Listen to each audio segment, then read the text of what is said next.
शंकर हर हर शंकर जय जय शंकर हर हर शंकर जय जय शंकर हर हर शंकर जय जय शंकर हर हर शंकर हर हर शंकर जय जय शंकर हर हर शंकर जय जय शंकर जय जय शंकर हर हर शंकर जय जय शंकर हर हर शंकर हर हर शंकर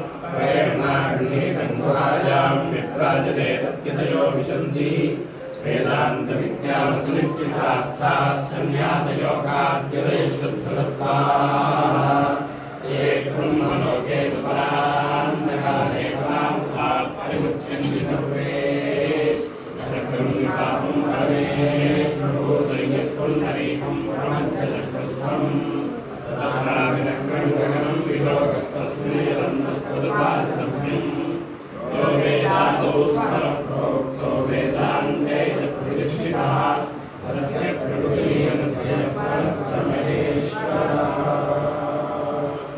हर हर नमः पार्वतीपतये हर हर महादेव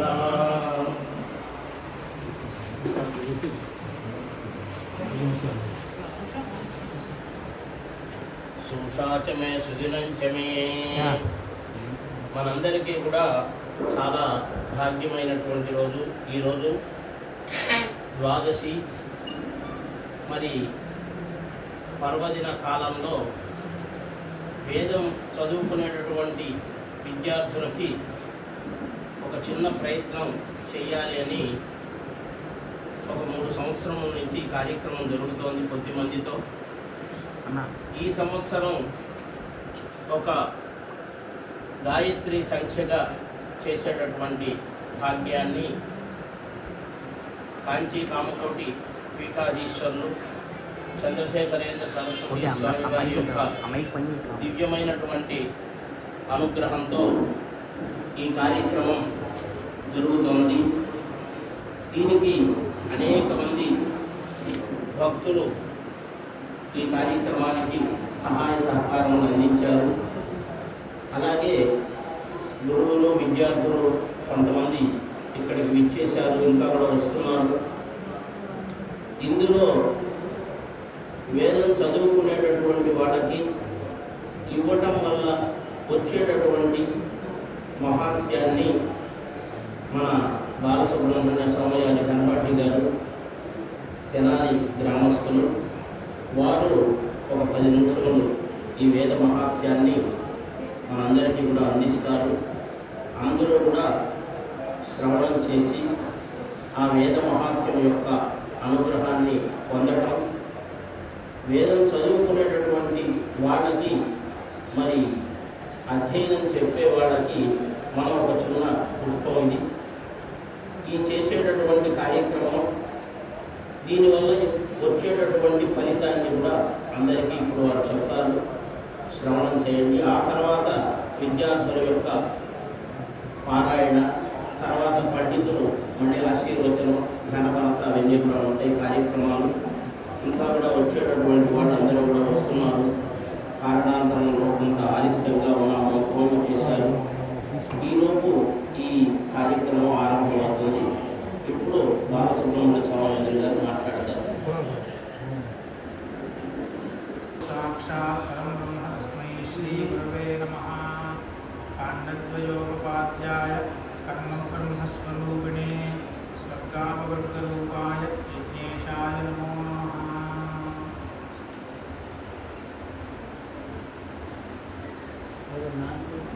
నిన్నటి రోజున కోటి ఏకాదశిని మనందరం కూడా చాలా వైభవంగా విష్ణుమూర్తిని ఆరాధన జరుగుతుంది. దానికి సంబంధించినటువంటిదే ఈరోజు ముక్కోటి ద్వాదశి అని. సామాన్యంగా దశమి, ఏకాదశి, ఇత్యాది ఈ 3 తిథులు కూడా హరిప్రీతికరమైనటువంటివి, హరిత్రయములు అని పేరు. అందులో ఈ రోజున ముక్కోటి ద్వాదశిగా దీన్ని చెప్పుకోవడం, ఇటువంటి పుణ్యప్రదమైనటువంటి రోజున ఇక్కడ విద్యార్థి ప్రోత్సాహము అనే దాన్ని ప్రధానంగా లక్ష్యంగా పెట్టుకుని జరిగేటటువంటి ఈ వేద సభ అనేది చాలా ముదావహమైనటువంటి విషయము. వైదిక లోకములందరికీ కూడా ఎక్కడెక్కడైతే ఎవరైతే వేదాధ్యయనం చెప్తున్నారో విద్యార్థులకు, ఆ విద్యార్థులకి, గురువులకి, ఇరువుకి కూడా ప్రోత్సాహం అనేది ఉండాలి. ప్రోత్సాహం లేకపోతే ఎవరు ఏమని చేయలేరు అనే ఉద్దేశంతో వారిని ప్రోత్సహించడం అనేది లౌకికమైనటువంటి ప్రయోజనం. ప్రోత్సాహం ద్వారా వారు అధ్యయనం చేయడం అనేది లోకానికి అంతటికీ ఉపయోగించేటటువంటి అలౌకిక ప్రయోజనం. మనందరికీ కూడా తెలుసు, వేద శివ శివో వేద వేదాధ్యాయీ సదాశివ తస్మాత్ సర్వప్రయత్నేన వేదమేవ సదాభ్యసే సదా జపేత్ సదా పఠేత్ అనే పాఠాంతములు ఉన్నాయి. వేరే విషయం, ఈ శివుడికి వేదముకి అభేదం.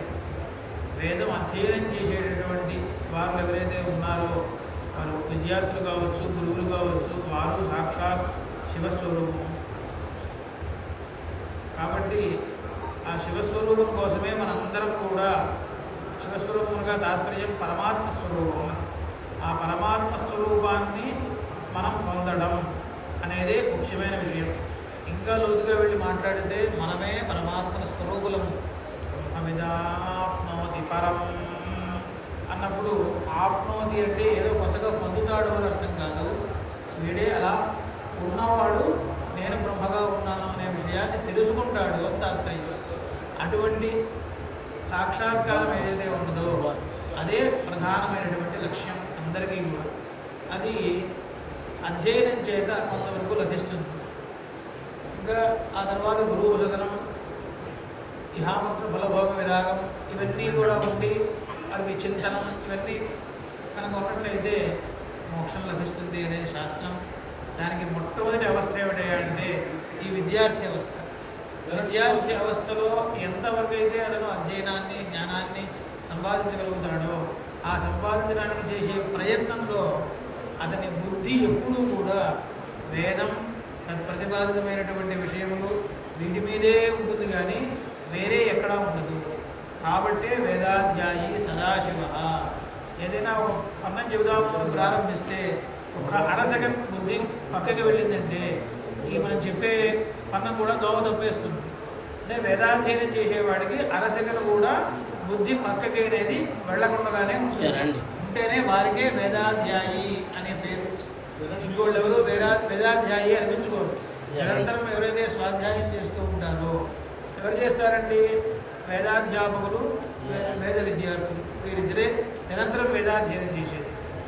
ఇంకా వీరిద్దరిలో కూడా బాగా ఆలోచిస్తే అధ్యాపకులకి అయ్యో వారికి వచ్చిందా లేదా అనే విషయాన్ని ఆలోచించడం, వారికి వచ్చేస్తే ఈ పన్నం వచ్చింది అంటే పై పన్నంలోకి వెళ్దాము అనే భావన ఇది ఉంటుంది. కానీ మధ్యలో వీడు గృహస్థులు కాబట్టి గృహ నిర్వహణ ఎలాగో అనే ఆలోచన కూడా ఉంటుంది. విద్యార్థులకి ఆ ఆలోచన ఉండదు. అంటే వాళ్ళు సదా అధ్యయతలేవారు.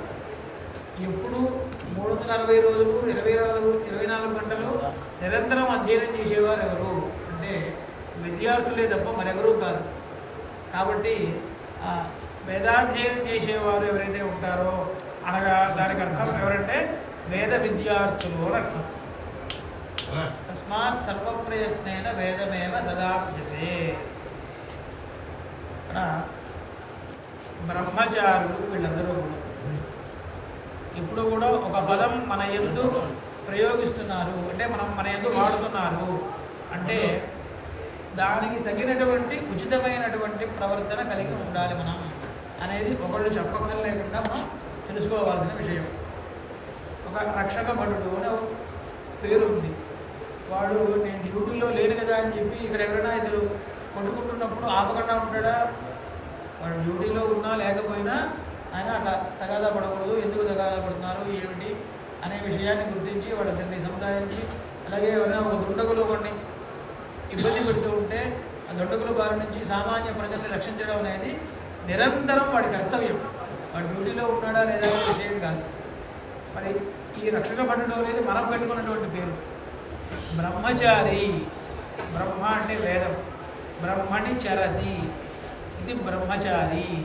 ఇక్కడ ఎక్కువగా వేరే వాళ్ళు వినేవాళ్ళ కంటే కూడా విద్యార్థులే ఉత్సాహంగా ఉన్నారు కాబట్టి వారికి చెప్పదగిన మాటలు నాకు తోచినవి నాకు చెప్తున్నాను. బ్రహ్మణి చరతి, ఇది బ్రహ్మచారి.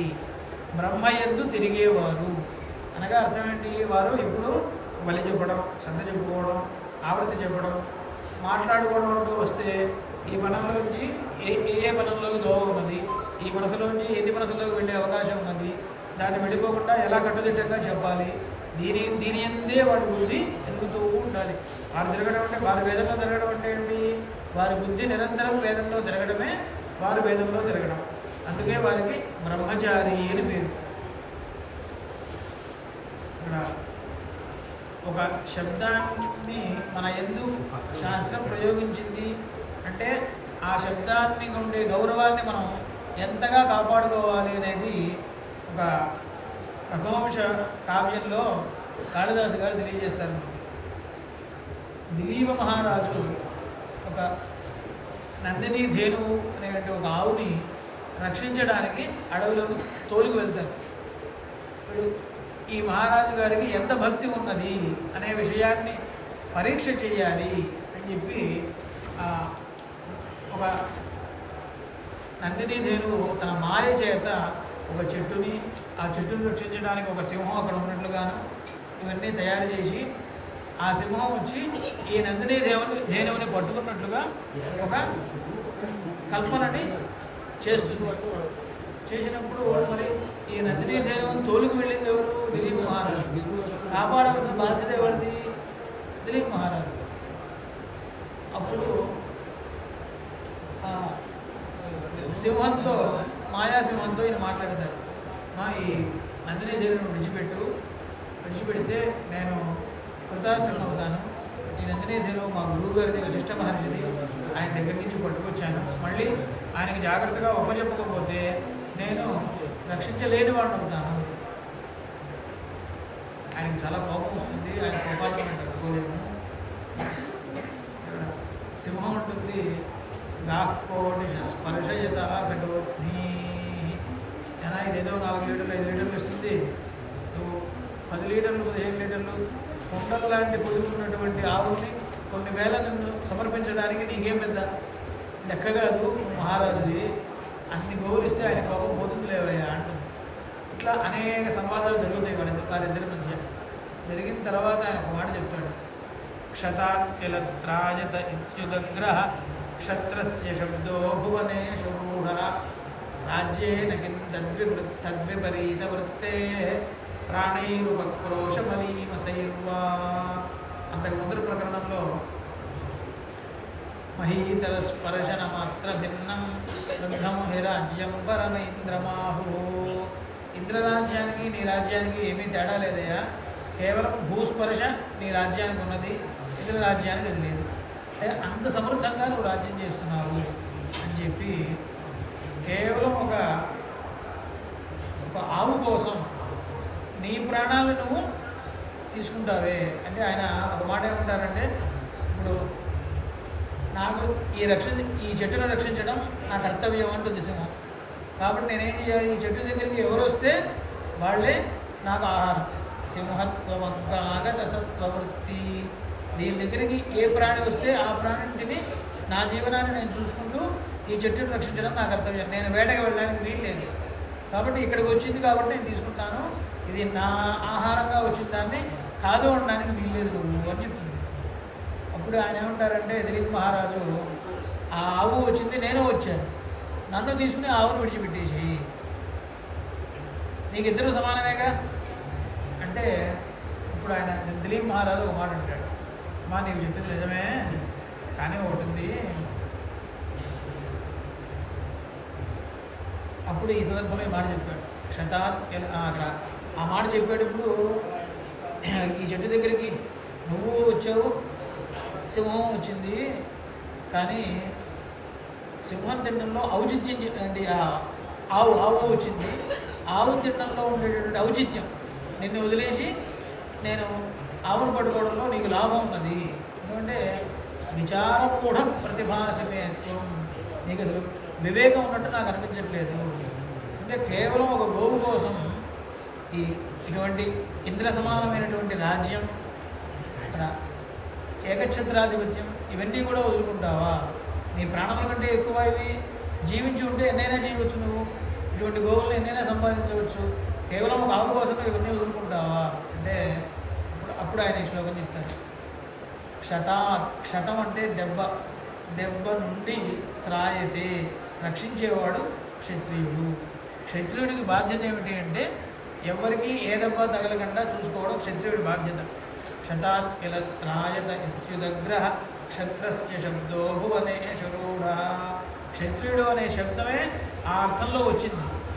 ఆ అర్థానికి విపరీతంగా ప్రవర్తించి వాళ్ళ ఆ నందినీ దేవునికి దెబ్బ తగిలినా పర్వాలేదు అని చెప్పి నేను కనుక పక్కకి తప్పుకుంటే తద్ విపరీత వృత్తే మమ రాజ్యేనకిం ఉపక్రోశమలీవసై ప్రాణైర్వాకిం. ఈ ఉపక్రోశో జుగుప్సా ఉత్సానంద అజగరహణే. ఈ చేతిలో పెడితే వశిష్ఠ మహర్షి వారు నందినీ ధ్యానుని 8 ఏళ్ళు సుమారుగా ఉపచెప్పి ఈయన జాగ్రత్తగా వచ్చాడండి. ఈ రకం ప్రాణాలు కాపాడుకోవడం తప్ప ఈయన ఆశ్రయించిన వాళ్ళ ప్రాణాలు కాపాడేదే ఉండదు ఈయన అనేటువంటి ఒక నింద భరిస్తున్నటువంటి ఈ ప్రాణాలు నాకు ఎందుకు, నింద లేని ఆ జుగుప్స లేనటువంటి ప్రాణాలే నాకు కావాలి, రాజ్యం మాత్రం నాకు ఎందుకు. కాబట్టి నన్ను ఆశ్రయించిన వాళ్ళని రక్షించడమే కర్తవ్యం అని చెప్పి నా పేరులో ఉన్నది, దాన్ని ఆ పేరుని నేను నిలబెట్టుకోవాలి. ఎవరికి వాళ్ళు చూడండి పేరు నిలబెట్టుకోవాలి అని ప్రయత్నం చేస్తూ ఉంటారు. ఎందుకని ఏదో వీడు తెచ్చిపెట్టుకున్న పేరు అయితే నిలబెట్టుకుంటే నిలబెట్టుకోవచ్చు లేదా లేదు, కానీ ఇది స్వతసిద్ధంగా వచ్చిన పేరు. క్షత్రియ కులంలో పుట్టాడు ఆయన, దానికి ఆయన ఆత్మత్యాగానికి కూడా సిద్ధపడ్డాడు. నందినీ దేవుని విడిచిపెట్టేసి నన్ను తినేసి అన్నాడు. అటువంటిది మరి మనకి బ్రహ్మచారి అనే పేరు ఉపనయనం చేసుకోవడంతో వచ్చింది. దాన్ని నిలబెట్టుకోవడంలో మనం ఎంత ప్రయత్నం చేయాలి అనేది విద్యార్థులు ఎవరికి వాళ్ళు బాగా పరిశీలన చేసుకోవాలి. బ్రహ్మణి చరతి ఇది బ్రహ్మచారి. అందులో ఇక్కడ విశేషంగా ఆహ్వానితులు ఎవరయ్యా అంటే కేవలం ఏదో పెద్ద పెద్ద పాఠశాలల్లో ఉండేవాళ్ళు కాకుండా గురువు దగ్గర విడిగా చదువుకునేవాళ్ళు అని చెప్పారు. వారికి ఒక పేరున్నది ఛాత్ర. విద్యార్థులు పాఠశాలలో విద్యార్థులకి ఛాత్రుల్లోని పేరు లేదు. ఎందుకంటే వీళ్ళు పాఠశాలలోంచి కదలరు, గురువు ఇంటికి వెళ్ళొస్తూ ఉంటాడు. కానీ ఛాత్రులు అంటే గురువు దగ్గర ఉండి చదువుకునేవారు అని ఎలా చెప్తున్నారండి ఈ అర్థం అంటే ఛత్ర ఇవ ఆచరతి. ఆచరణం, వీడి యొక్క ఆచరణం ఛత్రంలాగా ఉండాలి. గొడుగు వేసుకుని వెళ్తూ ఉంటే ఒక మనిషి ఆ మనిషితో కూడానే వెళ్తూ ఉంటుంది గొడుగు, కానీ మధ్యలో పక్కకి వెళ్ళిపోతుంది, అది ఎక్కడికి వెళ్ళదు.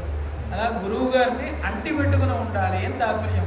గురువుగారిని ఎదురు దగ్గర కూర్చోవాలి కాదు, గురువు గారిని అంటి పెట్టుకుని ఉంటేనే మనకి విద్య అనేది అవుతుంది. అంతేగాని గురువుగారు మీరు వాడు ఆ ఊరు వెళ్ళాలి కదండి నేను ఎక్కడే ఉంటానండి అంటే ఆయన భోజనం చేసి పడుకుంటాడు. అక్కడికి వెళ్ళినప్పుడు ఆయన 10 నిమిషాలే చెప్పిస్తారో, బాగుంటే చెప్పిస్తారో, గంటన్నదే చెప్పిస్తారో ఆయనకి తెలియదు, వీడికి తెలియదు. కూడా ఉండాలి. కూడా లేకపోతే విద్యార్థులకి ఉపయోగం ఉండదు. ఈ రకమైనటువంటి పద్ధతిలో చదువుకున్న వాళ్ళందరూ కూడా మళ్ళీ ఏమవుతారండి వీరు అంటే మళ్ళీ గురువులు అవుతారు. గురువులైతే గొప్పతనం ఏమిటండి అని అనుకోకూడదు. ఒక రాయి, ఒక బంగారం, ఈ రెండింటిలో బంగారం చాలా గొప్పది అని అందరికీ మనకి లోకంలో అనుభవం. ₹1 పెడితే రాయి వచ్చేస్తుంది. ఎన్ని వేల రూపాయలు పెడితే రాయి ఎంత బంగారం వచ్చేను, ఎన్ని వేల రూపాయలు పెట్టినా రాయి లక్షల్లో వెళ్ళిపోతుంది. కానీ ఒక రాయి ఉంది, ఆ రాయి ఏం చేస్తుంది అని అడగండి, తనని తాకిన పదార్థాన్ని బంగారంగా మారుస్తుంది. ఈ రాయి గొప్పదా లేకపోతే బంగారం గొప్పదా అని విచారం చేస్తే మామూలుగా ఏమంటారంటే బంగారం గొప్పది రాయి కంటే అనేది మామూలు మాట. కానీ ఈ రాయికి ఉండే శక్తి ఏమిటి, ఇది దీన్ని తాకిన ప్రతి వస్తువుని బంగారంగా తయారు చేస్తుంది. కాబట్టి బంగారం కంటే ఈ రాయి గొప్పది. ఎందువల్ల అడగండి, బంగారం బంగారంగానే ఉంటుంది, దాన్ని తాకిన వాళ్ళకి ఏమేమి మార్పేం లేదు. బంగారానికి వచ్చి రాయి తాకించాము, రాయి మారలేదు, బంగారం మారలేదు. కానీ ఈ ప్రత్యేకమైన రాయి ఉందే, దీనికి తాకించిన ఒక మట్టిగడ్డ బంగారంగా మారిపోయింది. గురువు అనేవాడు ఆ రాయి లాంటి. పైగా ఇంకోటి ఏంటంటే ఆ రాయి కంటే కూడా ఈ గురువు గారు గొప్పవాడు. ఎందువల్ల ఆ రాయి ఇంకో దాన్ని బంగారం మాత్రమే చేయగలదు, కానీ ఈ గురువు ఇంకో గురువుని తయారు చేస్తాడు. ఆ రాయి ఇంకో తనలాంటి రాయిని ఇంకో రాయిని తయారు చేయలేదు, అది బంగారాన్ని మాత్రమే తయారు చేయగలదు. అలాగే గురుస్థానంలో లేకుండా ఉన్నవాళ్ళు చక్కగా వేదాధ్యయనం చెప్తారు, బంగారం లాంటి విషయాన్ని చెప్పగలరు, బంగారంలాగా మనసు చెప్పగలరు, అన్నీ చేయగలరు. కానీ ఇంకో గురువుని తయారు చేయడం అనేది కేవలం అది అధ్యాపకులకు మాత్రమే చాతన చేయటటువంటి ఒక వ్యవస్థ. అటువంటి గురువులు మనకు దొరికారు అనే విశ్వాసంతో వారి దగ్గర మనం నిరంతరం కనుక అధ్యయనం చేసినట్లయితే మనం కూడా ఒక గురుస్థితిని పొందగలం. గురుస్థితిని పొందాలి అంటే గురు శుశ్రూష తప్ప మరో మార్గం లేదు. ఈరోజు కాదు, వేదాధ్యయనం అయ్యి తదర్థ జ్ఞానం తెలుసుకుని అనుష్ఠానములు చేసి మనకి ఈశ్వరానుగ్రహాదేవ పుంసాం అద్వైత వాసన అని చెప్పి అద్వైత వాసన కలిగిన రోజును కూడా స గురువేవాభిగచ్చేత్ అనేటటువంటి విధి ఆ రోజు కూడా మళ్ళీ గురువే గతి. గురువు లేకుండా వేరే గతి ఎప్పుడూ ఏ స్థితిలోనూ ఉండదు. మనం ఉన్న స్థితి నుంచి ఇంకొక గొప్ప స్థితికి వెళ్ళాలి అంటే గురువే ఆధారం. మనం చిన్నపిల్లలుగా ఈ రోజున అధ్యయనం చేసే స్థితిలో ఉన్నాం, ఒక గురువుని ఆశ్రయించాం, మనము ఒక గొప్ప స్థితికి వచ్చాం, గురు స్థితికి చేరుకున్నాం. ఏ అంశంలో అధ్యాపనం మనకు వచ్చిన అక్షరాలు, మనకు వచ్చిన జ్ఞానాన్ని వరకు మనం నేర్పించగలం. కానీ దీని తర్వాత మనకి ఎదుగుదల ఏమిటి అంటే ఏముండదు. ఇంకో శిష్యుని తయారు చేయడమే వీడి ఎదుగుదల. కానీ నిజంగా వీడు ముక్తి పథంలో ముందుకు వెళ్ళాలి అంటే అక్కడికి వెళ్ళిన తర్వాత మళ్ళీ ఇంకో గురువుని ఆశ్రయించాలి. అది తప్పదు. అంటే ఎప్పుడు ఏ స్థితిలో చూసుకున్నా నిజంగా అభివృద్ధి కావాలి అన్నవాడు గురువుని ఆశ్రయించడం కంటే వేరే మార్గం లేదు. ఇది మనకి సనాతన ధర్మం, వైదిక ధర్మం చెప్పేటటువంటి ఒక ప్రక్రియ. ఈ ప్రక్రియలో ఉన్న వాళ్ళందరూ కూడా వేదాధ్యయనం చేసి గురువులతో పాటు ఈరోజు ఇక్కడికి వచ్చి ఉన్నారు. అటువంటి వారిని మనం సన్మానించుకోవడం కానీ పూజించుకోవడం కానీ, ఆ వృత్తిలో ఆ మార్గంలో మనం లేమే అనే నిజంగా బాధపడే వాళ్ళకి కొంతవరకు ఉపశమనం కలగాలి అంటే వీరిని సన్మానించడం తప్ప వేరే మార్గమేం లేదు. వీరిని సన్మానిస్తే ఉపశమనం కలుగుతుందా అంటే కలుగుతుంది అని మనం వేద ప్రమాణంతోనే చెప్పవచ్చు. ఎందుకంటే మనం ఎప్పుడైతే ఆ మార్గంలో లేమో ఆ మార్గంలో మనం ఏం చేయగలమండి? ఆ మార్గాన్ని గౌరవించడం, వేదాన్ని గౌరవించడం, అధ్యాపన పద్ధతిని గౌరవించడం అంటే ఏమిటి? దాన్ని విడిగా గౌరవించలేము. వేదవిధి బ్రాహ్మణే వసంతి, వేదవిత్ అయినటువంటి బ్రాహ్మణుని యందు ఉంటారు అని చెప్తారు. ఎవరెవరు ఉంటారు?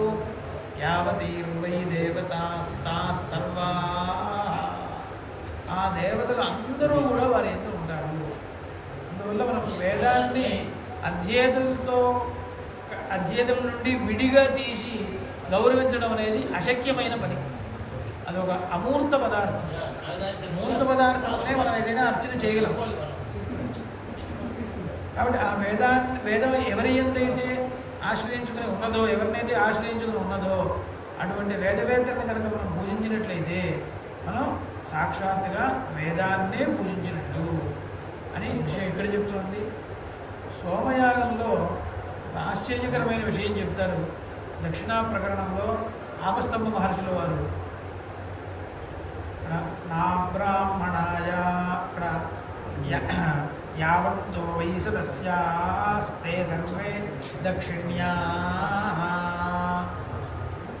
సదస్యంలో ఎవరెవరైతే ఉన్నారో వారందరూ ఈ యజ్ఞంలో ఎంతవరకు పాల్గొనలేదు అనే విషయం పక్కన పెట్టేసేసి అందరికీ దక్షిణ ఇవ్వాలి అనేది శాస్త్రం. మన శాస్త్రం అనగా వేదం. శాస్తి ఇది శాస్త్రం. మనల్ని శాసించేది, నాయన నువ్వు ఇలా ఉండాలి, నువ్వు ఇలా ఉండాలి అని మనల్ని ఎవరైతే శాసిస్తారో దాన్నే శాస్త్రం అంటారు. అలా చేసే హక్కు ఒక్క వేదానికి తప్ప ఇంకా దేనికి లేదు. ఆ పనిచేసేటటువంటి వేద భాగానికే శాస్త్రము అని పేరు. అటువంటి భాగాలన్నింటినీ ఒక చోట గొప్పగా పెట్టుకున్నట్లయితే దానికి శాస్త్రం అనే వ్యవహారం లోకంలో ఉంది. ఆ సందర్భంలో ఆయన అందరికీ ఇవి కానీ బ్రాహ్మణుడు కానివాడికి ఇవ్వవద్దు అని చెప్పాడు. ఎందువల్లంటే పరిగ్రహాధికారం బ్రాహ్మణుడికి ఒక్కడికే ఉన్నది. కానీ ఆ పై సూత్రం అప్యబ్రాహ్మణాయ విద్యావదే దద్యాత్ యాం స విద్యాం వేద తాం తయా వరుందే. అబ్రాహ్మణాయాపి విద్యావతే, శ్రౌత విద్యో ఆ కార్యక్రమం నిర్వహించడానికి తగినటువంటి వేద విద్యో ఆ కార్యక్రమం నిర్వహించడానికి తగిన శాస్త్ర విద్యో మాత్రమే కాదు, లోకంలో విద్యాశబ్దం చేత వ్యవహరించడానికి తగినటువంటి విద్యలు ఏవైతే ఉన్నాయో ఆ విద్యల్లో ఎవరైతే నిష్ణాతులు ఉన్నారో వారు బ్రాహ్మణుడు కాకపోయినా సరే వారికి దక్షిణ ఇవ్వవలసిందే అని శాస్త్రం.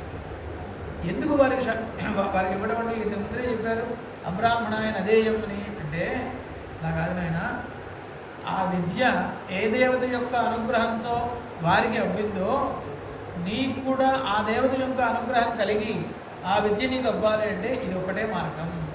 యాం స విద్యాం వేద తాం దయా వరుందే అని. ఇట్లా ఎవరైతే గొప్పవాళ్ళు ఉన్నారో యయా స దేవతయా జైష్యం గచ్చతి తాం దయా వరుందే.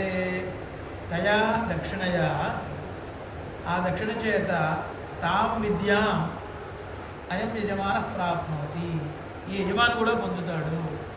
అంటే ఎవరైతే విద్యాపరంగా గొప్పవారు ఉన్నారో ఆ విద్యని మనం పొందాలి అంటే దానికి అలౌకిక మార్గం దక్షిణాదానం, లౌకిక మార్గం వారి వద్ద అధ్యయనం చేయడం.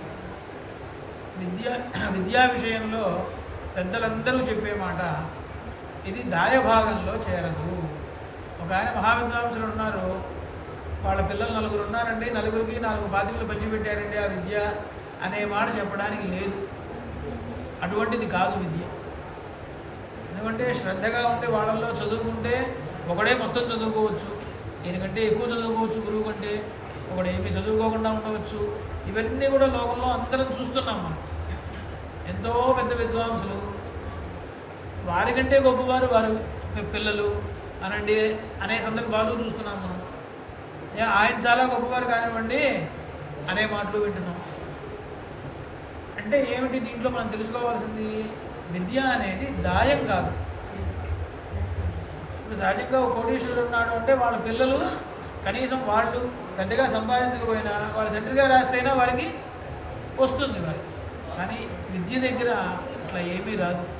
విద్యని పొందాలంటే లౌకిక ఉపాయం ఏమిటి అంటే వారి దగ్గర చేరి వారికి శుశ్రూష చేసి వారి దగ్గర అధ్యయనం చేయడం అనేది లౌకిక ఉపాయం. లౌకిక ఉపాయం త్వరగా ఫలించాలి. ఇప్పుడు లౌకిక ఉపాయం లేకుండా అలౌకిక ఉపాయంతో వచ్చేది కూడా కాదు విద్య. ఇక్కడ సూత్రకారుడు యాంస విద్యాం వేద దాంతయా వరుంధే దక్షిణా ప్రకరణంలో చెప్పారు. ఆ విద్య పొందడానికి దక్షిణ వారికి కూడా ఇవ్వవలసిందే అని. దక్షిణ ఇవ్వగానే ఆ మాత్రం వీడికి ఆ విద్య వచ్చేస్తుంది అంటే ఆ విద్య చదువుకున్నప్పుడు తొందరగా వస్తుంది అని అర్థం. ఇదేదో నేను 10 సంవత్సరాల నుంచి ఈ విద్య అధ్యయనం చేస్తున్నాను, నాకు ఇది పట్టుబట్టలేదు ఏమిటి అనే భావన ఒక్కోసారి మనం కొంతమంది దగ్గర చూస్తూ ఉంటాం. అటువంటి భావన లేకుండా అది అధ్యయనం ఎప్పుడైతే అవుతుందో ఆ అధ్యయనం చెప్తూ ఉండగానే గురువుగారులు వీరికి అర్థం కావడం అనేది ఇటువంటి దక్షిణాదానాల వల్ల లభిస్తుంది అనేది అక్కడ సూత్రకార అభిప్రాయం. అంటే తాత్పర్యం ఏమిటి అంటే ఒక అధ్యయనం మనం చేయాలి అంటే అలౌకిక ఉపాయంలో కూడా లౌకిక ఉపాయం అనేది ప్రధానం. లౌకిక ఉపాయం అంటే శీఘ్రకరం. అలౌకిక ఉపాయం ఏం చేస్తున్న అనుగ్రహం అనేది గురువుల యొక్క అనుగ్రహం. ఆ విద్య ఎవరైతే చదువుకున్నారో ఆ విద్యావంతుల యొక్క అనుగ్రహం ఏం చేస్తుందండి? వీడికి 8 సంవత్సరాల్లో చదువుకోవాల్సింది 4 సంవత్సరాల్లో చదువుకుంటాడు, 5 సంవత్సరాల్లో చదువుకుంటాడు. అటువంటి శీఘ్ర ప్రవృత్తిని అథవా కష్టపడి తెలుసుకోవాల్సిన విషయం గురువుగారు 10 సార్లు చెప్తే కానీ అందరికీ అర్థం కావట్లేదు. అటువంటి విషయం కఠినమైనటువంటిది. అటువంటి కఠినమైన విషయం కూడా వీడికి ఒకసారి చెప్తేనే అర్థమవుతుంది.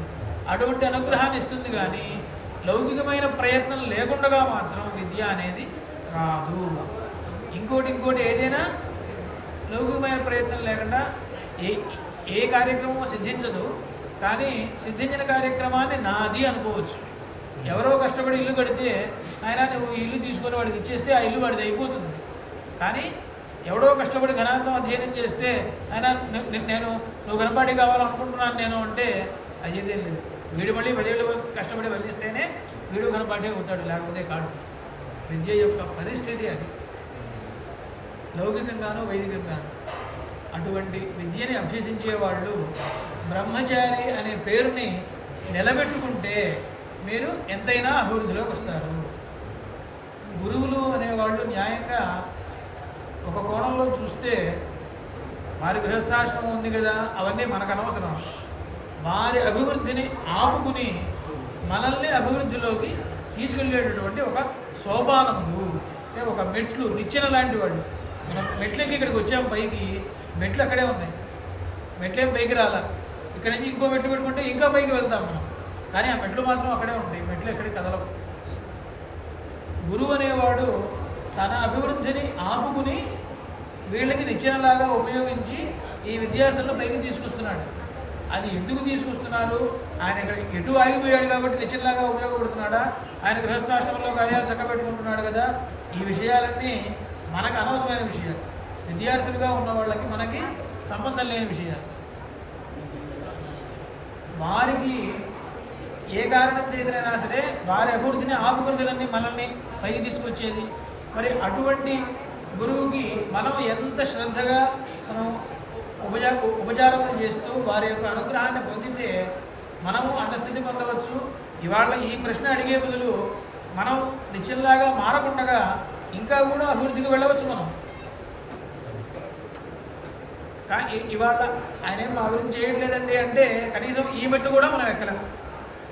ఆయన చేసేదేదో ఆయన గురించి ఆయన ఇక్కడ ఉన్నారండి నిశ్చితంగా ఉపయోగిస్తున్నారు, అంతేగాని మా గురించి కాదు అనే భావం కనుక పడ్డాము అంటే మనం ఈ మెట్లు కూడా మనం ఎక్కలేం, మనం ఇక్కడే ఉండిపోతాం. ఈ విషయాన్ని విద్యార్థులందరూ కూడా వయసు చిన్నపిల్లలు ఇక్కడ వచ్చిన వాళ్ళందరూ కూడా కానీ విషయం చెబుతూ ఉంటే ఏదో రోజున వారికి ఆ రోజు మీరు చెప్పిన విషయం కదా అని జ్ఞాపకం వస్తుంది, అందువల్ల చెబుతున్నాను. కానీ మనం ఆ రకమైన సోపాన స్థానాన్ని పొంది ఆ తర్వాత సోపాన స్థానంలో కాదు నేను ఇంకా పై మెట్టు ఎక్కుతాను అనుకుంటావు, ఆ రోజు సంగతి ఆ రోజు ఆలోచిద్దాం. ఇవాళ ఏం చేయాలి అంటే ఈ ఉన్న మెట్టుని అయ్యో ఈ మెట్టు నా గురించి ఇక్కడ ఆగి నన్ను పైకి పంపిస్తోంది కదా అనే విషయాన్ని మనం ఆ కృతజ్ఞతను మనసులో పెట్టుకుని శ్రద్ధగా ఒక మెట్టు తర్వాత ఒక మెట్టు మనం ఎక్కుతూ కనుక ఉన్నట్లయితే మనం ఎంతైనా అభివృద్ధిని సాధించవచ్చు. దాన్నే చేయమని చెప్తోంది వేదం కూడా. స్మాత్ స్వాధ్యాయోధ్యేతవ్యః, స్వాధ్యాయాన్ని అధ్యయనం చేయడం. స్వాధ్యాయం అనగా వేదము అని అర్థం. ఆ వేదాన్ని అధ్యయనం అనే సంస్కారం చేత సంస్కరింపజేసుకోవాలి. పుస్తకం చూసి చదువుకునే శక్తి కొంతమందికి ఉండొచ్చుగాక, కానీ అది వేదాధ్యయనం అని అనిపించుకోదు. అందుకనే స్వాధ్యాయ అధ్యేతవ్య అని చెప్పారు. గురుముఖ ఉచ్చారణపూర్వక అనుచ్చారణం అనేది ఏదైతే ఉన్నదో అదే దానికి సంస్కారము, అదే అధ్యయన పదార్థం. గురుముఖంలోంచి వచ్చిన తర్వాత దాన్ని విని ఆయన ఎలా పలికారో, ఏ స్వరం పలికారో, ఏ అక్షరం పలికారో, ఎంత మాత్రాకాలంలో పలికారో అదే రకంగా పలకడం అనేది ఏదైతే ఉన్నదో దాన్నే అధ్యయనం అంటారు. ఒక సమయంలో ఒక బాల్యావస్థ, నాకు బాల్యావస్థ అంటే వయస్సు అయితే కొంచెం పెద్దదే ఉన్నది, 20-25 ఏళ్ళు లోపు ఉంటాను సుమారుగా. మా గురువు గారిని ఒక ప్రశ్న అడిగాను, తెలివి తక్కువదనం అంటే అధ్యయనం పూర్తి కావడం అనే దానికి అర్థం ఏమిటంటే, మా గురువులు మొదట్లో 12 సంతలు, ఆ తర్వాత 10 సంతలు ఈ విధంగా చెప్తూ వచ్చారు. కొంతమంది 7-8 సంతలు చెప్పి పూర్తి చేస్తున్నారు, కొంతమంది 4 సంతలు చెప్పి పూర్తి చేస్తున్నారు.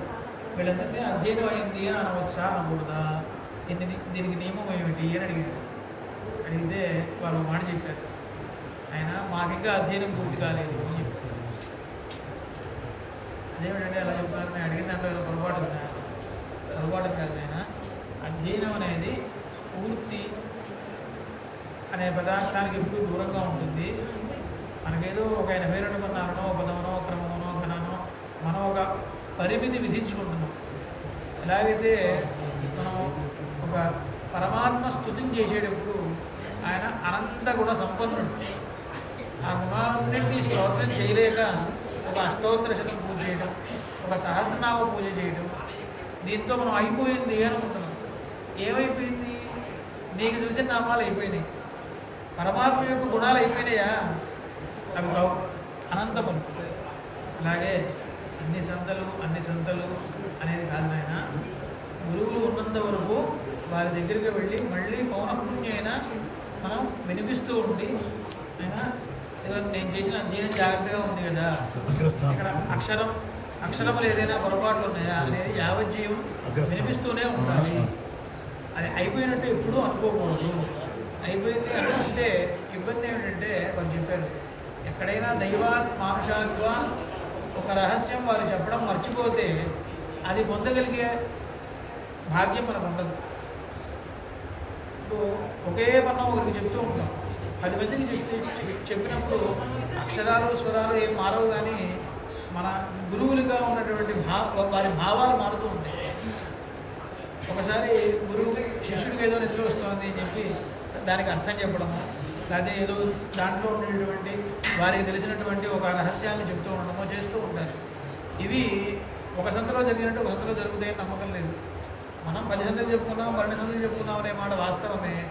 ఈ 12 సంతల్లో అది వచ్చిందో రాలేదో అటువంటి పరిస్థితి. కాబట్టి ఎప్పుడూ కూడా గురువు ఉన్నంత వరకు మళ్ళీ గురువు దగ్గరికి వెళ్ళి వినిపిస్తూనే ఉండాలి. కాబట్టి అధ్యయనం పూర్తయింది అనే మాట అనుకోవడం వల్ల ఖచ్చితంగా ఇంకోట్లేదురా అబ్బాయి అని చెప్పారు. ఆ విషయాన్ని ఈ సందర్భంగా ఇక్కడ విద్యార్థులందరికీ తెలియజేస్తూ, విద్వాంసులందరూ వచ్చారు అని నేను అనుకుంటూ ఇకపైన ఇక్కడ పారాయణ చేయడం విద్యార్థులందరూ కలిసి అటువంటి కార్యక్రమాన్ని ప్రారంభిస్తారు అని చెప్పి నేను ఇంతటితో నా భాషణాన్ని ఉపసంహరిస్తున్నాను. నమః పార్వతీపతయే హర హర మహాదేవ. విద్యార్థి స్కాలర్షిప్ అది ఉపకార వేతనం, అది ఏ పదం వేసుకున్నా సరే అనేక మంది మరి పాఠశాలకి సంబంధం లేకుండా ఇంట్లో వేదాధ్యయనం అనేక సంవత్సరాల నుంచి వాళ్ళ తండ్రులు తాతలు అనేక మంది పరంపరా ప్రాప్తంగా వేదాధ్యయనం ఎంతో కష్టపడి చెప్తున్నారు. దానికి ఎంత ఇచ్చినా అది చాలా తులసిదనం, మనం చాలా తక్కువ. మరి ఇక్కడ మనం కిందటి సంవత్సరం 5-6 సంవత్సరాల నుంచి కార్యక్రమం చేస్తున్నాం. చాలా క్లుప్తంగా ఏదో ఒక 4-6 విద్యార్థులతో చేస్తున్నాం. దాన్ని నిదానంగా బాగా దీన్ని అనేక మందికి మనం గృహస్థులకి ప్రచారం చేసి బాగా అభివృద్ధిగా చేయాలనే సంకల్పంతో ఒక 25 మంది దాకా మేము అనుకున్నాము. ఇందులో వస్తారని చెప్పారు, కానీ మళ్ళీ ఇవాళ ఉదయం ఉన్నట్టు ఉండి కొంతమంది మేము రాలేకపోతున్నాం, ఏదో అనివార్య కారణాలు అని చెప్పారు. సరే, ఎంతమందికి ప్రాప్తం ఉంటే అంతమందికి మనం 25 మందికి మనం ఏర్పాట్లో ఉన్నాము. అదే ప్రకారంగా మరి గురువులు శిష్యులు అందరూ వచ్చారు కనుక కాసేపు మనకి ఇందులో కొంతమందికి సంహిత అధ్యయనం అయిన విద్యార్థులు ఉంటారు, కొంతమంది బ్రాహ్మణమైన విద్యార్థులు ఉంటారు. కనుక సంహితలో ఒక ప్రశ్న, బ్రాహ్మణంలో ఒక ప్రశ్న మనం పారాయణ చేసుకోవటం, అది పూర్తిగానే ఒక చిన్న ఘనపడ చెప్పుకొని ఆశీర్వచనం చేసుకోవడం, ఇదే కార్యక్రమం. వేద ప్రాశస్త్యం గురించి మన జిల్లా బాలసుబ్రహ్మణ్య స్వామి గారు ఇందాక నుంచి చెప్పారు. కనుక ఇప్పుడు సంహితలో ఒక ప్రశ్నని మన బాలసుబ్రహ్మణ్య స్వామి గారు ఆరంభిస్తారు. నలుగురికి అనుకూలంగా ఉండేట్టుగా, ఎవరి మన గురువులు శిష్యులు వారు పక్కన అనుకూలంగా ఉంటే వారికి అనుకూలంగా ఉండేదాన్ని చెప్తూ ఉంటారు. కనుక ఆ ప్రకారంగా అందరూ అనుకూలంగా కూర్చుంటే సౌకర్యంగా ఉంటుంది. ఆ ప్రకారంగా ఈ వేదపారాయణ కార్యక్రమాన్ని మన బాలసుబ్రహ్మణ్య స్వామి గారు అధ్యక్షతలో నడుస్తుంది.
Bye.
छन्दसाङ्गिरस्वद्विश्वे त्वादेवावैश्व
Sweta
బ్రాహ్మణ భాగం చెప్పాలి. దాని దగ్గర విద్యార్థులు ముందుగా వస్తే Hey.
अंतरिक्षाय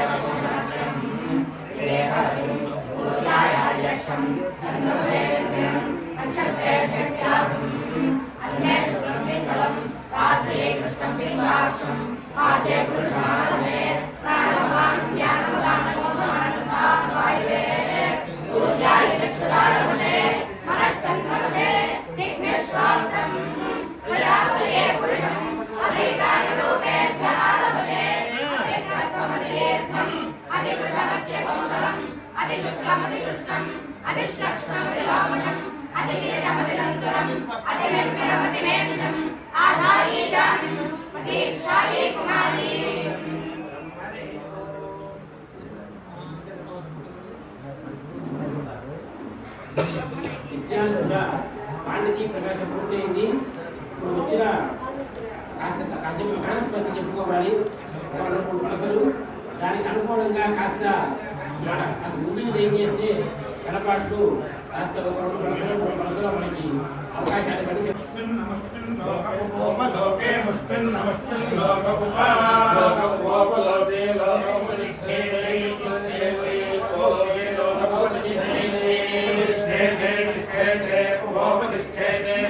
विराजिष्ठेते उपोपतिष्ठेते विराजी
Rukmo यद्रुक्मो रुक्मो यद्रुक्मो यद्रुक्मो रुक्मं यद्रुक्मं व्याघारयति व्याघारयति रुक्मं यद्रुक्मं व्याघारयति रुक्मं व्याघारयति व्याघारयति रुक्मो रुक्मं व्याघारयति यज्ञमुखात् यज्ञमुखात् व्याघारयति रुक्मो रुक्मं व्याघारयति यज्ञमुखात् व्याघारयति यज्ञमुखात् यज्ञमुखात् व्याघारयति व्याघारयति यज्ञमुखादेवैव यज्ञमुखात् व्याघारयति व्याघारयति यज्ञमुखादेव आघारयतीति आघारयति यज्ञमुखादेवैव यज्ञमुखात् यज्ञमुखादेव रक्षागुंसि रक्षागस्यैव यज्ञमुखात् यज्ञमुखादेव रक्षागुंसि यज्ञमुखादिति यज्ञमुखादेव रक्षागुंसि रक्षागस्यैव रक्षागस्य पापरक्षागस्यैव रक्षागस्य पापरक्षागुंसि रक्षागस्य वहन्ति हन्त्यपरक्षागुंसि रक्षागस्य वहन्ति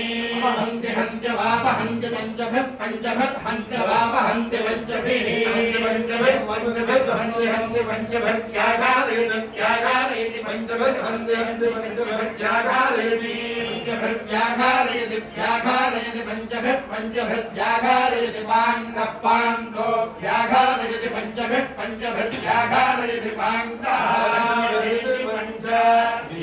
व्याघारयति पाण्डः पाण्डो व्याघारयति व्याघारयति पाण्डो यज्ञो यज्ञः पाण्डो व्याघारयति व्याघारयति पाण्डो यज्ञः व्याघारयतीति आघारयति पाण्डो यज्ञो यज्ञः पाण्डः पाण्डो यज्ञो यावान् यावान् यज्ञः पाण्डः पाण्डो यज्ञो यावान् यज्ञो यावान् यज्ञो यज्ञो यावानेव यावान् यज्ञो यज्ञो यावानेव यावानेव यावान् यावानेव यज्ञो यज्ञ एव यावान् यावानेव यज्ञः यज्ञो यज्ञ एव यज्ञस्तस्मात् तस्मात् यज्ञ एव यज्ञस्तस्मात् यज्ञस्तस्मात् तस्मात् यज्ञो यज्ञस्तस्मात् रक्षागुंसि रक्षागुंसि तस्मात् यज्ञो यज्ञस्तस्मात् रक्षागुंसि तस्मात् रक्षागुंसि रक्षागुंसि तस्मात् तस्मात् रक्षागस्य पापरक्षागुंसि तस्मात् तस्मात् रक्षागस्य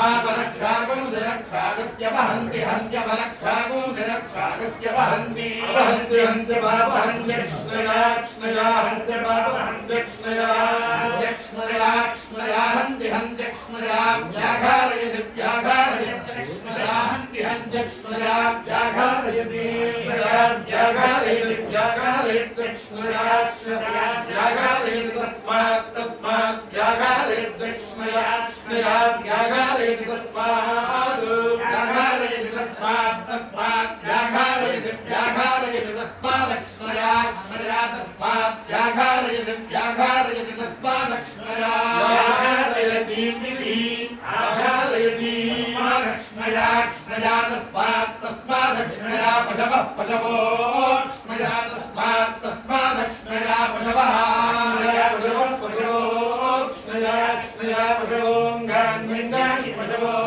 क्ष्णया क्ष्णया पशवोऽङ्गानि पशवोऽङ्गान्यङ्गानि पशवः पशवोऽङ्गानि प्रप्राङ्गानि पशवः पशवोऽङ्गानि प्राङ्गानि प्रप्राङ्गान्यङ्गानि प्रहरन्ति हरन्ति प्राङ्गान्यङ्गानि प्रहरन्ति हरन्ति हरन्ति प्रप्रहरन्ति प्रतिष्ठिते प्रतिष्ठिते हरन्ति प्रप्रहरन्ति प्रतिष्ठिते हरन्ति प्रतिष्ठिते प्रतिष्ठिते हरन्ति हरन्ति प्रतिष्ठिते प्रतिष्ठित्या इति प्रतिष्ठिते ओम यज्ञो वै यज्ञो वै विष्णुर्वै यज्ञो वै विष्णुः विष्णुर्वै विष्णुर्यज्ञाय यज्ञाय विष्णुर्वै विष्णुर्यज्ञाय यज्ञाय यज्ञाय विष्णुर्यज्ञायैवैव यज्ञाय विष्णुर्विष्णुर्यज्ञायैव यज्ञायैवैव यज्ञाय यज्ञायैवैनामेवामेव यज्ञाय यज्ञायैवैनामेनामेवैनाञ्जुष्टामेनामेनाञ्जुष्टां करोति करोति जुष्टां करोति तस्याः करोति जुष्टां करोति तस्याः तस्या करोति तस्यास्ते तस्या करोति तस्यास्ते तस्यास्ते तस्यास्ते सत्यसमसस्ते तस्यास्ते सत्यसमसः सत्यसमसस्ते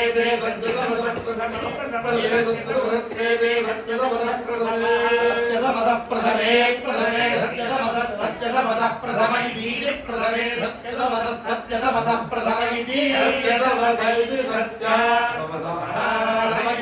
प्रथमे प्रथम इत्याह हेति प्रथमे प्रथम इत्याह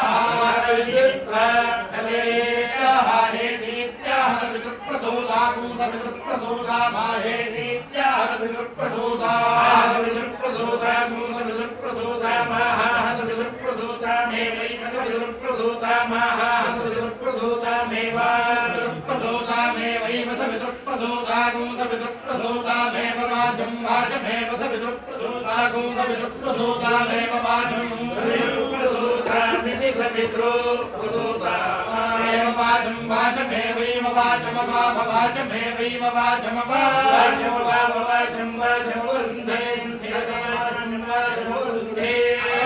रुन्धे वावरुन्धे काण्डे काण्डे काण्डे काण्डे रुन्धे वावरुन्धे काण्डे काण्डे काण्डे काण्डे काण्डे काण्डे रुन्धे रुन्धे काण्डे काण्डे वै वै काण्डे काण्डे रुन्धे रुन्धे काण्डे काण्डे वै काण्डे काण्डे वै वै काण्डे काण्डे काण्डे काण्डे वै क्रियमाणे वै काण्डे काण्डे काण्डे काण्डे वै क्रियमाणे काण्डे काण्ड इति काण्डे काण्डे क्रियमाणे क्रियमाणे वै वै क्रियमाणे यज्ञं यज्ञं क्रियमाणे वै वै क्रियमाणे यज्ञं क्रियमाणे यज्ञं क्रियमाणे क्रियमाणे यज्ञो रक्षागुंसि रक्षागुंसि यज्ञं क्रियमाणे क्रियमाणे यज्ञो रक्षागुंसि यज्ञो रक्षागुंसि रक्षागुंसि यज्ञं यज्ञो रक्षागुंसि घागुंसन्ति घागुंसन्ति रक्षागुंसि यज्ञं यज्ञो रक्षागुंसि घागुंसन्ति रक्षागुंसि घागुंसन्ति घागुंसन्ति रक्षागुंसि रक्षागुंसि घागुंसन्ति येषु घागुंसन्ति रक्षागुंसि रक्षागुंसि घागुंसन्त्येषः घागुंसन्त्येष एष घागुंसन्ति घागुंसन्त्येष खलु खल्वेष घागुंसन्ति घागुंसन्त्येष खलु एष खलु खल्वेष एष खलु वै वै खल्वेष एष खलु वै वै खलु खलु मा अरक्षो हतो वै खलु खलु मा अरक्षो हतः रक्षो हतो वै वा अरक्षो हतः पन्था पन्था अरक्षो हतो वै वा अरक्षो हतः पन्था पन्था अरक्षो हतो पन्थायो यः पन्था अरक्षो हतो पन्थायः रक्षो हत इत्यरक्षः पन्थायो यः पन्था पन्थायो अग्नेरग्ने यः पन्था पन्थायो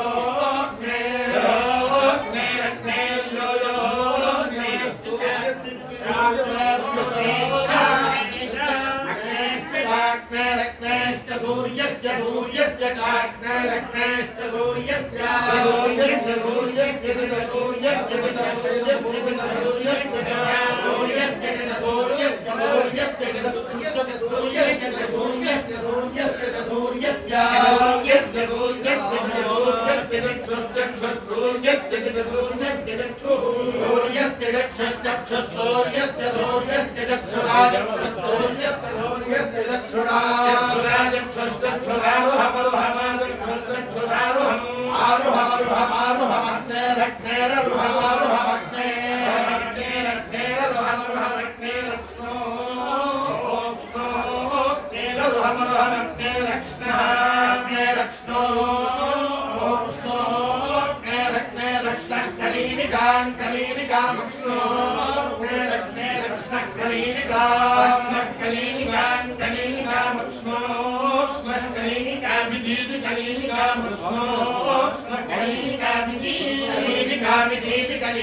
एव रक्षोहतो रक्षोहत एव योय एव रक्षोहतः रक्षोहतो रक्षोहत एवैवारक्षोहतः पन्थाः पन्था रक्षोहत एवैवारक्षोहतः पन्थाः रक्षोहतः पन्थाः पन्था रक्षोहतो रक्षोहतः पन्थास्तन्तं बन्ध्वा रक्षोहतो रक्षोहतः पन्थास्तं रक्षोहत इत्यरक्षः पन्थास्तन्तं बन्धाः पन्थास्तं समारोहति समारोहति तं बन्धाः पन्थास्तं समारोहति समारोहति समारोहति तन्तको समारोहति वाक् वाक् समारोहति तन्तको समारोहति वाक् वाक् समारोहति समारोहति वाक् वै वै वाक् समारोहति समारोहति वाक् वै समारोहति समारोहति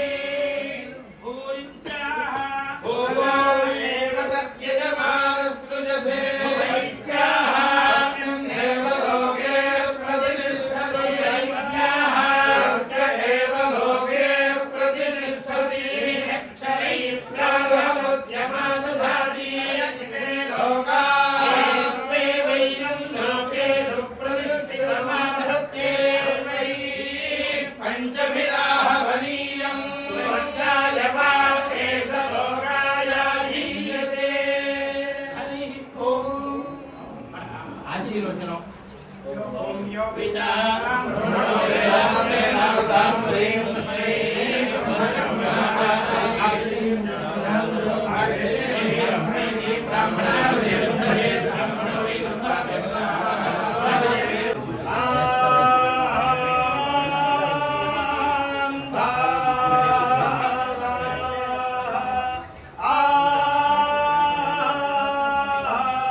విద్యార్థి స్కాలర్షిప్ ఉపకార కేంద్రం ఈ వేద సభ కార్యక్రమం అంతా అమల్లో వచ్చింది. మరి మనకి యజ్ఞ ఆయుష్మాన్ సదక్షిణాన్ని ఏ కార్యక్రమం చేసినా ఒక యజ్ఞంగా స్వాధ్యాయ యజ్ఞం. మరి దీంట్లో ఇంకా దక్షిణాదానం కరమై విద్యార్థుల చేత మనకి చక్కగా వారు సంగమితిలో ఒక కృష్ణ బ్రాహ్మణంలో ఒక కృష్ణ విద్యార్థులందరూ పారాయణ చేశారు. అదే ప్రకారంగా వచ్చిన అధ్యాపకులందరూ వేదస్పతి కార్యక్రమం పూర్తయింది. వేద ప్రాశస్త్యం వేద మహాత్మ్యం. ఎందుకంటే ఒక విద్యార్థికి వేదాధ్యయనం చెప్పడం అంటే ఎంత కష్టం అనేది అది ఆ వేదం చెప్పే వారికి తెలుస్తుంది, ఎవరికి తెలియదు. మరి అటువంటి వారికి మనం ఇచ్చేది చాలా వారు చేసే శ్రమకి ఏ వచ్చినా తక్కువే. అందుకని మన ఈ విద్యార్థులకి మన 5,000 రూపాయలు, గురువు గారికి 1,000 రూపాయలు, 6,000 రూపాయలు వారికి ఏర్పాటు చేశాం. 2023లో 10 మందికి ఏర్పాటు చేశాం. 2024లో సుమారుగా 12-13 మందిని ఏర్పాటు చేశాం. ఇప్పుడు 2025లో 20 మంది, 22 మంది దాకా మనం ఏర్పాటు చేసుకుంటున్నాం. ఇద్దరు రాని వారికి కూడా 24 వెంట పూర్తి చేయాలని మరి దీన్ని వచ్చే సంవత్సరం ఒక మనకి 50 మంది తక్కువ లేకుండా ఈ సభ చేయాలి అని ఆశీర్వచనం చేస్తే 50 మంది జరుగుతుందో 100 మంది జరుగుతుందో తెలియదు. మీ అందరి ఆశీర్వాదం మా అందరికీ, మా కుటుంబాలకి, ఈ వేద సభకి సహాయం చేసిన యజమానులకి అందరికీ బాగా అందరూ మంచిగా ఉండి క్షేమంగా ఉండాలని ప్రార్థన చేస్తున్నాం. ఇప్పుడు సత్కార కార్యక్రమం ఆరంభం చేస్తున్నాం. వాళ్ళ గురువు గారు శిష్యులు ఇద్దరు వస్తే వాళ్ళకి సత్కారం చేసి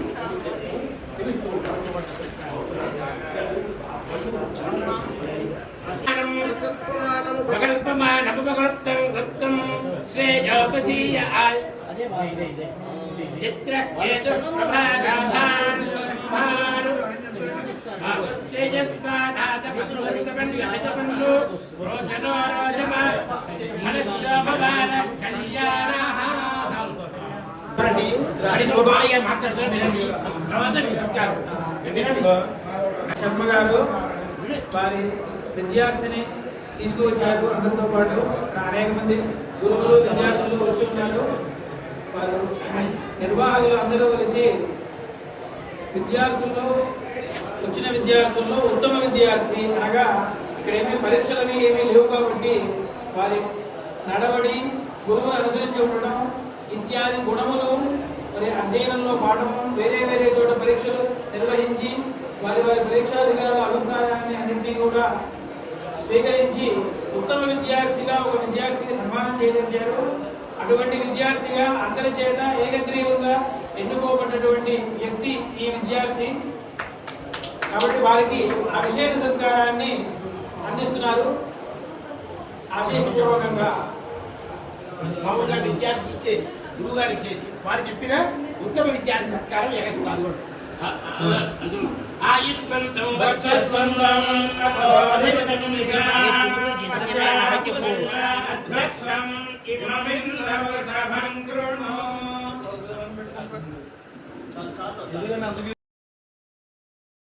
शंकर जय जय शंकर जय जय शंकर हर हर शंकर जय जय शंकर हर हर शंकर हर हर शंकर हर हर शंकर हर हर शंकर हर हर शंकर जय जय शंकर हर हर शंकर जय जय शंकर हर हर शंकर जय जय शंकर हर हर शंकर जय जय शंकर हर हर शंकर जय जय शंकर हर हर शंकर जय जय शंकर हर हर शंकर हर हर शंकर जय जय शंकर हर हर शंकर जय जय शंकर जय जय शंकर हर हर शंकर जय जय शंकर हर हर शंकर हर हर शंकर जय जय शंकर हर हर शंकर जय जय शंकर जय जय शंकर हर हर शंकर जय जय शंकर हर हर शंकर हर हर शंकर हर हर शंकर हर हर शंकर हर हर शंकर जय जय शंकर हर हर शंकर जय जय शंकर हर हर शंकर जय जय शंकर हर हर शंकर जय जय शंकर हर हर शंकर जय जय शंकर हर हर शंकर जय जय शंकर हर हर शंकर हर हर शंकर जय जय शंकर हर हर शंकर जय जय शंकर जय जय शंकर हर हर शंकर जय जय शंकर हर हर शंकर हर हर शंकर जय जय शंकर हर हर शंकर जय जय शंकर जय जय शंकर हर हर शंकर जय